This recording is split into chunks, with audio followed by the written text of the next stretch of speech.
Dahil sa impeachment na yan, ituloy-tuloy na natin kay Bato de la Rosa, mga kababayan. Naku ha, nangangaral si Bato de la Rosa doon sa mga kaparian, CBCP o Catholic Bishop o no? Chill lang daw. Huwag daw magpanik, sabi ni Bato de la Rosa. De la Rosa on CBCP on delay in impeachment trial. No need to panic. Aba, bakit kaya nasabi ni Bato de la Rosa yan? Ano? Samantalang siya, mga kababayan, yung nangunguna sumisigaw pa doon sa sa Senado. No? The impeachment of Sara Duterte shall dismiss. Si Robin Padilla naman, uto-uto talaga. Allahu Akbar! Second demotion. Allahu Akbar! Akala mo laging may gera eh. Akala mo laging yung paano eh. Kung ano man yung yung mangyayari. Di ba? Ganyan nung narinig na, Allahu Akbar! Oh. Sabi si Bato de la Rosa, the impeachment of Vice President Sara Duterte shall dismiss. Ganon. Allahu Akbar! Langya talaga si Robin Padilla. Hanggang ngayon, no, mga kababayan, 3 taon na nakaupo bilang senador. Wala pa din po. Kakain. Kakain. Sasandal. Hihimas ng bigote. Tapos puro na lang puro na lang pagpapatawa ang ginagawa sa Senado, mga bossing. Diyos ko po.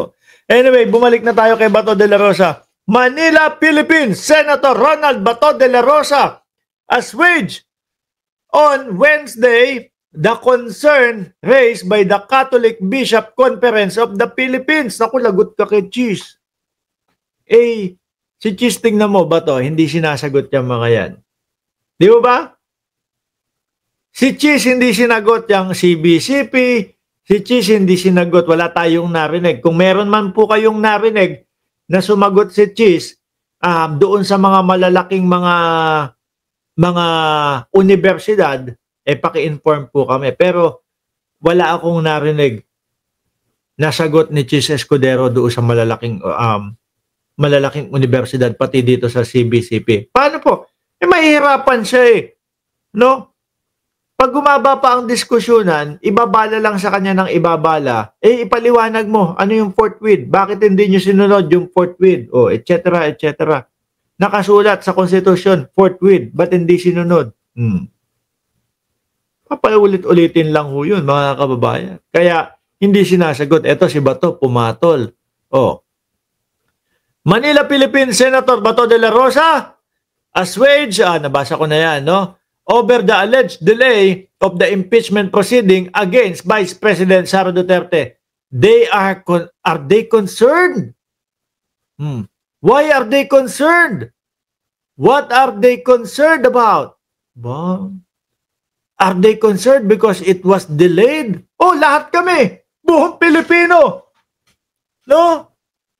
Buong Pilipinas, mga kababayan. Worry na hindi matuloy yan. Bakit to? Pagka yan hindi natuloy, mga kababayan, mga boss, Chipa, Moser, walang basehan, walang batayan na i-dismiss nila, kawawa kaming mamamayang Pilipino. Bakit to? Sa amin lang naman ang gagaling yung mga tax na nawawala na hindi maipaliwanag. Milyong-milyong Pilipino ang kinakaltasan kada kinsenas katapusan. No? Na napapatingin doon sa kanilang payslip. Naku. Kung ito sanang tax na ito na kinakaltas sa akin, 1515, no? Ano na to isang 25 kilos na sako ng bigas na to no? Ang laki siguro, ang laki sanang kaginhawaan. Wala bilang isang Pilipino dapat mag-tax, no? Parte ng isang Pilipino ang magbayad ng tax. Tapos ngayon, tinatanong natin, saan napunta yung tax namin? Nakita nyo style, no? Udlot, delay. hanggang sa mawalan na ng gana ang mamamayang Pilipino, hanggang sa, naku, wala na yan, hindi na matutuloy yan kasi ganito, ganyan. Tanggapin na lang namin. No? Tanggapin na lang ng bawat Pilipino na hindi na ipaliwanag kung saan napunta yung pera ng bayan. Sabi ni Jordan G, pambayad na yan ng electric bill. Si Jordan G, bill niya 10,000. Lalo na bago ang ano niyan, bago ang NMAX niyan. Si Jordan G, pinakita sa akin, oh, yung NMAX. Pinakita yung susi. Boss Mike, oh, tingnan mo tong NMAX ko. No, bagong-bago, sabi. Oh, ano pinagkaiba niyan doon sa ibang NMAX? Eh, di kuryente to. Oh, di ba? Electric pala yung NMAX ni Jordan G. Hindi, bago yung NMAX niyan. Tuloy, bakit daw nagpapanik? No? Yung mga kaparian o yung CBCP. Natural. Oh. Dahil parang ang ginagawa nyo na lang, parang ginagawa nyo ano-ano, bola na lang, dribble ng dribble ng dribble ng dribble. Hayaan mo silang magsawa, wag nang matuloy. Dahil mga bossing, pagka ito hindi natuloy, iisipin ng ibang magnanakaw sa gobyerno. Pagpala friends natin yung mga senador, sok pa tayo. Sila pa maglo-lawyer sa atin para hindi maimbestigahan yung pondo natin. Di ba? Dadami ho ang magnanakaw lalo at yan po ang magiging talagang mitya ng malugmok na po ang Pilipinas. Bakit to? Maglalakas loob na ho yung mga yan. Pag may kaibigan kang senador, yan, tingnan mo, nakikita mo kung ano ginagawa ng mga senador. Kaibigan ni Sara Duterte, ni hindi man lang binuksan yung hindi man lang binuksan yung ebidensya, hindi man lang pinakinggan yung mga witness. Kaibigan ko naman sila kaibigan ko naman yan. Magnakaw na lang ako hanggang sa, ayun na. Lahat na sila magnanakaw. Kumalat na ang magnanakaw. Kawawa ang bayang Pilipinas. Kawawa yung mga kinakaltasan. Which is, tayo hong lahat yun, mga bossing. No? Kaya tayo, paulit-ulit, sinasabi natin, no?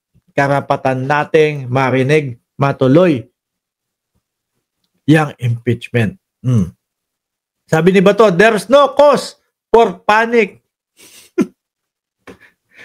Pag ikaw pinuntahan ka na ng ICC, tingnan natin. Sabihin namin sa'yo, Bato, bakit ka nagpapanik? No? Andiyan ICC. Huwag kang mag-alala. Kalma ka lang. Shortly after the convening, De La Rosa moved for the dismissal of the case, but this was later amended by Alan Peter Cayetano, who's instead moved to return the House of Representatives the article of impeachment against Duterte without dismissing nor terminating the case. Yun yung mga estilo ho nila, mga kababayan, para tumagal po, para mawalan ng gana, o siguro,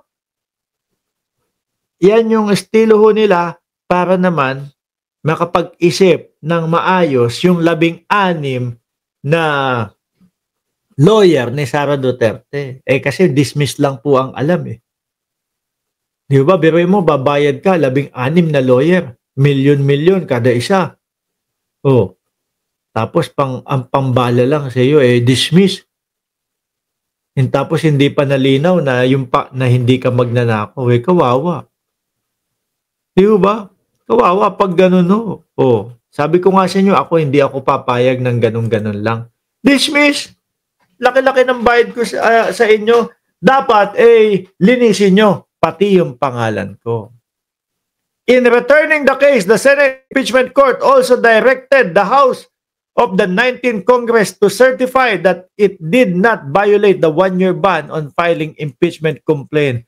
Dami pa ikot-ikot ng Senado. Samantalang ang pinag-uusapan at hinahanap at ang dinidiscuss ko dito, pera ng bayan.